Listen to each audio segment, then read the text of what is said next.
بە ئامادەبوونی لێژنەی ڕاستپێدراوی سەرکردایەتی کۆمەڵی دادگەری کوردستان بۆ پێکهێنانەوەی ئۆرگانەکان و لە کۆنفرانسێکدا بە ئامادەبوونی کادیران و ئەندامان مامۆستا موسلیم عەبدوڵڵا ڕایەتی وەک بەرپرسی نوێی مەڵبەندی سۆرانی کۆمەڵی دادگەری کوردستان هەڵبژێردرا.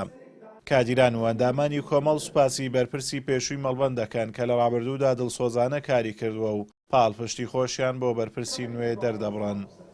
ئەمڕۆ لە شاری سۆران وەکو لیژنەی ڕاستپێلا و سەرکردایەتی بۆ تشکیلەی ئۆرگانەکان ئەمڕۆ تشکیلەی بەرپرسی نوێی مەڵبەندی سۆرانی کۆمەڵی دادگەریمان دیاری کرد بە شێوەی دەنگدانی ئاشکرا لەبەرەوەی تاکە کاندید بوو کە بەڕێز مامۆستا موسلیم دەرچوو بە بەرپرسی نوێی مەڵبەندی سۆرانی کۆمەڵی دادگەری پیرۆزبایی لێکەین دەستخۆشیمان هەیە بە ئومێدی ئەوەی کە خوای گەورە یارمەتی بدا لە کارەکانە سەرکەوتوو بێ و ڕێز و سپاس و خۆشەویستیمان بۆ جەناوی مامۆستا مەلا مەڕوان هەیە کە پێشتر قیادەیەکی تاریخی کۆمەڵی دادگەریە و پاشان بەرپرسی پێشووی مەڵبەند بووە دەستخۆشی لە جەنابیان دەکەین.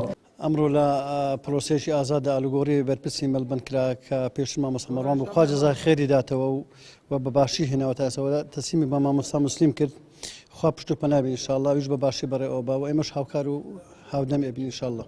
بڕێبات هەمیشە کۆمەڵی دادگەری لە بەرەی خەڵکدا بووە و خەمخۆری خەڵک بۆ بە تایبەتی ئەو خەڵکەی کە مافیان خوراوە بۆتە بە فریادڕەس بۆ ئەو خەڵکەی کە مافیان خورایە لەو.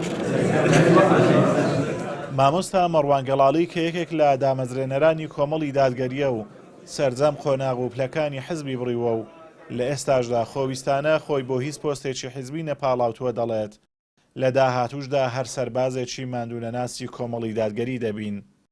لەبەرەوەی خۆم کاندید نەکردوتەوە بۆم خۆکانی نەکردوتم لە ماڵەوە دانیشم چونکە ئینسانی موسڵمان ناکرێت لە ماڵەوە دانیشێ.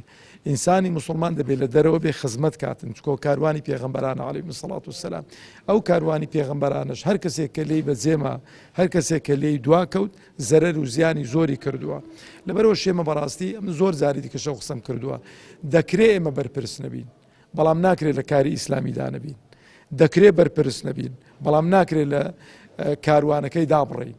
ئێمە نەبەتەمای دابڕانین نەبەتەماین کە کار و کەسابەتێکی لەو کار و کەسابەتە چاکتر بکەین چونکە هیچ کار و کەسابەتێکی کە بیکەی لەو دنیاە لەو کار و کەسابەتەی باشتر نییەکە داوە بانگەوازی ئیسلامیە.